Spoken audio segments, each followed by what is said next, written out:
Бүгінгі көңіл күйіңіз қандай айтыңызшы? Шынымды айтсам, мұңды болып тұрмын. Неге, не себеп, не болып қалды? Құрбым қайтты, жан таза, жүрегі таза, өте ақ көңіл әдемі қыз.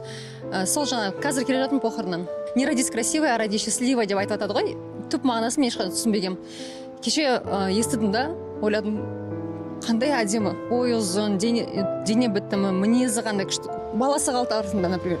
Менде анам ғой, бір емес екі ұлым бар да, просто ойладым да, қалай өмір деген, бүгін барсың, ертең жоқсың, а мы все в погоне же. И былай қарасаң қалатын нәрсе бәрі қалады екен. Сол кішкене көңілім мұңайып қалды, ренжімеңіз. Негіз бар, осыдан 2 күн бұрын мен сторисін көрдім, жылап отырған.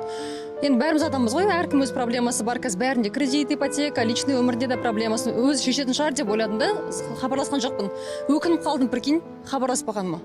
Может быть, енді білмеймін, Алла тағаланың жазған ғой, мүмкін просто хотя бы жылы сөз жазу керек беді. Хотя бы не керек саған, чем я могу тебе быть полезным?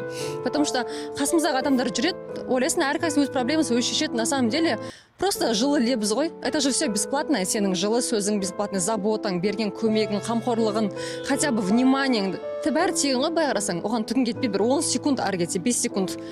Сол кішкене көңіл бөлу керек екен айналаңдағы. Даже элементарно съемкада бір жерде жүремін өзім. Сол өте қиын негізі жақындарымды терять. Поэтому қасындағы адамдарға қамқор болу керек барынша. Это все бесплатно.